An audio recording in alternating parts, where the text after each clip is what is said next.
Friends, welcome to my channel. நம்ம இன்னைக்கு என்ன பார்க்க போறோம்னா மஞ்சள் மீனும் எறா தொக்கும் எறா ஃப்ரை பார்க்க போறோம். நம்மளோட பொருட்களை பார்த்துடலாமா? முதல்ல கருவேப்பிலை, மஞ்சள்தூள், இஞ்சி பூண்டு பேஸ்ட், உப்பு, மீன் மசாலா, மிளகாய் தூள், லெமன். ஓகே ஃப்ரெண்ட்ஸ், இப்போ வந்து நம்ம எறாவும் மீனும் நம்ம மசாலா போட்டு வச்சாச்சு.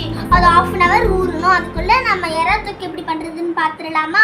முதல்ல வந்து கருவேப்பிலை, மிளகாத்தூள், மஞ்சாத்தூள், வெங்காயம், தக்காளி, எறா, இஞ்சி பூண்டு பேஸ்ட், உப்பு, கொத்தமல்லி, புளி தண்ணி. ஓகே, வாங்க கிச்சனுக்குள்ள போலாம்.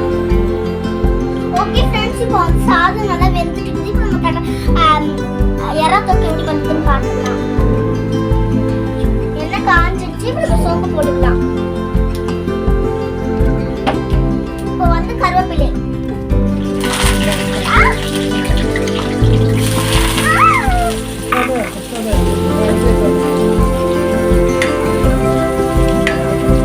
நல்லா வெந்துக்கணும்.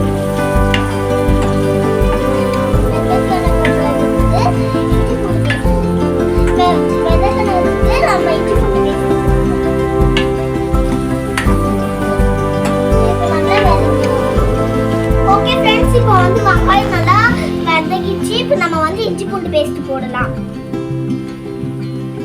இப்போ நல்லா வதக்கலாம்.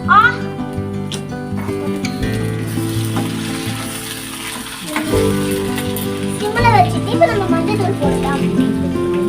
மஞ்சள் தூள், தக்காளி, உப்பு, எறா, மிளகாத்தூள், புளி தண்ணி எல்லாத்தையும் ஊற்றி நல்லா வதக்கணும். நல்லா கிரேவியான சுவையான எறா தொக்கு ரெடி. ஓகே ஃப்ரெண்ட்ஸ், இப்போ வந்து நம்ம எறா தொக்கு ரெடி ஆயிடுச்சு. இப்போ நம்ம மீனையும் எறாவையும் ஃப்ரை பண்ணலாம்.